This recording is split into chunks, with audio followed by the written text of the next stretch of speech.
RTV app వార్తల్ని క్షణాల్లో చదివే అవకాశం ఉంటుంది. ఒక న్యూస్ పేపర్, ఒక టెలివిజన్ ఛానల్ మీ చేతుల్లో ఎప్పుడూ ఉంటాయి. పరుగులు తీస్తున్న జగన్మోహన్ రెడ్డి గారిని గెలిపించుకోవాల్సిన బాధ్యత మన మీద ఉంది. ఏదో చెప్పారు, మా కలయిక అద్భుతంగా ఉంటుంది, మా అద్భుతం ఉంది. నిన్న సభ జరిగితే వాళ్ళు ఏదైతే చెప్పుకుంటున్నారో గోదావరి జిల్లాలో మేము అద్భుతంగా ఉన్నాం, ఖాళీ కుర్చీలతో సభ పెట్టుకున్నారు వాళ్ళు. అది వాళ్ళ పరిస్థితి. అయితే జగన్మోహన్ రెడ్డి గారు సిద్ధం మన సభ పెడితే అట్ట ఉడకతా ఉంది. ఆ జనసంఘం పందర్లో చిట్ట చివరి సిద్ధం మన ప్రాంతంలో జరగబోతా ఉంది. ఈ ప్రాంతంలో మనం ఫైనల్ గా కుట్టుడు సభ. దాంతో తెలుగుదేశం కానీ జనసేన కానీ ఇంకెవరెవరు కలిసి వస్తారో డైరెక్ట్ గా కలిసి వచ్చే బ్యాచ్ కావచ్చు, ఇండైరెక్ట్ గా కలిసి వచ్చే బ్యాచ్ కానీ శాశ్వతంగా పండబెట్టే రోజు నిన్న పవన్ కళ్యాణ్ ఒక మాట మాట్లాడాడు. ఏందంట తొక్కేస్తాడంట, తొక్కేసి ఏదేదో చేస్తాడంట. పవన్ కళ్యాణ్ ని, చంద్రబాబు నాయుడిని, జగన్మోహన్ రెడ్డి తొక్కాల్సిన అవసరం లేదబ్బా. ఈ రాష్ట్ర ప్రజలు పండబెట్టి పాతరేసే రోజు 45 రోజులు మీరిద్దరు కట్టగట్టుకొచ్చిన సభ చూసిన తర్వాత కూడా సిగ్గులే ఇంకా మాట్లాడుతున్నాను. సిగ్గుల 3 సభలు పెడితే జగన్మోహన్ రెడ్డి గారు దాంట్లో 10% కూడా సభ పెట్టుకోలేకపోయారు. మళ్ళీ ఏమంటే మేము ఇక్కడ పెద్ద బలంగా ఉన్నాం, గోదావరి జిల్లాలో మేము స్వీప్ చేస్తామని చెప్పిన ఆ జిల్లాలోనే సభ పెట్టలేదు. ఆ పక్కనే పెట్టాడు జగన్మోహన్ రెడ్డి గారు దొందులూరులో. ఆ సభను చూసి కూడా ఇంకా ఎవరిని తొక్కుతాడు, జగన్మోహన్ రెడ్డి తొక్కుతా ఆడ. ఆ పరిస్థితుల్లో వాళ్ళు ఉంటే మొత్తం హోల్సేల్ ఎత్తుకెళ్ళి పార్టీని చంద్రబాబు నాయుడు గారికి అమ్మిపారులోకి ఎంత తీసుకున్నాడో తెలీదు. 500, 400, 300 ఎంత తీసుకున్నాడో తెలియదు.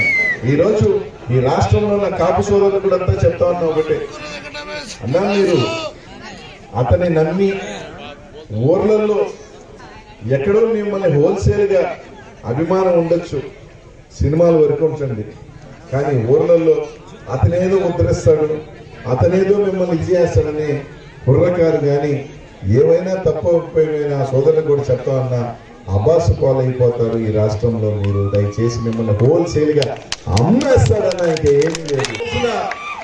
ఒకే ఒక రోజున చాలా నేను రాజకీయాలు చేయను అని అని చెప్పేసి నేరుగా అతను రాజకీయాల్ని సినిమాలాగా వ్యాపారం చేసుకుంటున్నాడంటే. 2 సినిమాలు చేయాలంటే కష్టపడాలి కాబట్టి అప్పుడప్పుడు వచ్చి షూటింగ్లు చేసుకొని అప్పుడప్పుడు వచ్చి అట్టనేసి హోల్సేల్ గా 400-500 కోట్లు ఈ రోజు ఇంతకొస్తుంటే అది పెద్ద వ్యాపారంగా భావిస్తా ఉన్నాడు. అంతే తప్ప అతనికి ఏమీ ప్రేమ లేదు, ఏమీ లేదు, తొక్క లేదు. ముఖ్యమంత్రి కావాలనుకున్నాడు ఎవడైనా 40-50 సీట్లైనా తీసుకుంటాడు. కనీసం 24 సీట్లు, 24. కనీసం నేను కాపు సోదరులు కానీ అందరినీ కూడా ఒక్కటే అడుగుతా ఉన్నా, ఆ జనసేన అభిమానులు కూడా చెప్తున్నా, కనీసం ఈ రాష్ట్రంలో ఎంతమంది ఉన్నారు అంత పర్సంటేజ్ కూడా తీసుకోలేకపోయాడు. పట్టుమని 15% కూడా తీసుకోలేకపోయాడు. 13.5% తీసుకున్నాడు 100%లో. ఆ పరిస్థితిలో ఆయన ఉండి జగన్మోహన్ రెడ్డి తుక్కుతా అటు చెప్తా 24 జూన్ వస్తుందో ఎన్నికల బాక్సులు ఎప్పుడు ఓపెన్ అవుతాయో, మేము ఓపెన్ అవుతాం, జూన్ ఓపెన్ అవుతాం. ఓపెన్ చేసిన ఏరుకోవాలి ఓట్లు. ఆ పరిస్థితి ఉంటుంది. అందరూ ఆలోచన చేయండి. 200 నాయకులందరూ మేము కష్టపడదాం. 45 రోజులు మనం కష్టపడితే ఇంకొక 5 సంవత్సరాల పాటు, మరో 5 సంవత్సరాల పాటు శోభనయుగం జగన్మోహన్ రెడ్డి గారి పరిపాలన మనకు ఉంటుంది. లేకపోతే చిన్న పొరపాటు చేస్తే పాటులో కానీ ఏమన్నా ఉన్నా కూడా పెద్ద పొరపాటు జరుగుతుందని. ఎందుకంటే ప్రతి ఎమ్మెల్యే గెలిస్తేనే జగన్మోహన్ రెడ్డి గారు ముఖ్యమంత్రి అవుతారు, ప్రతి ఒక్కరూ గెలిస్తేనే ఆయన సీఎం అవుతాడు.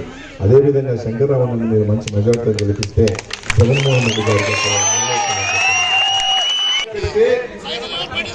217 కోట్లను చెప్పుకుంటున్న ఒక పెద్ద ఆసామి, నేను పార్టీ వదిలి వెళ్ళిపోతాను, ముస్లింలు పీడిస్తే నేను ఎంపీగా 200 కోట్లు పెట్టుకుంటున్నా, నాకు ముస్లింకి ఎక్కడ పీడిస్తారు అంటే మనకి ఈ రోజు మన ఎన్నికల్లో కానీ సింహభాగం వెన్నెముకగా నిలబడిన ముస్లిం సోదరులకు నేను ఒకటి గెలిస్తే తప్పని నిర్ణయంలో ఉంటే పోనీ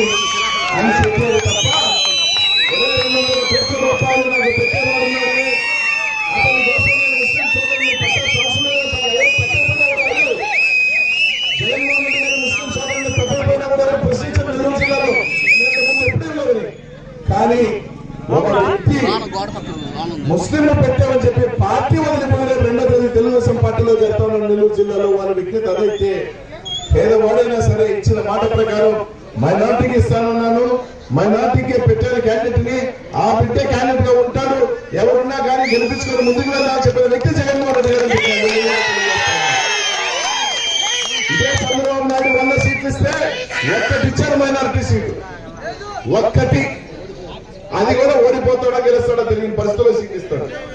అట్లాంటి పరిస్థితిలో చంద్రబాబు నాయుడు అయితే ఓడినా గెలిచినా ఎవరు సపోర్ట్ ఉన్నా సపోర్ట్ చేయకపోయినా నేను సీట్లు కొన్ని పెంచి ముస్లింలకు ఇద్దామని అనుకుని చెప్పి ఈ రోజు ముస్లింలకి సీట్లు పెంచి మండలిలో 5 ఇచ్చి తొందరలో కూడా అవసరమైతే రాజ్యసభ సీటు కూడా మైనార్టీకి మన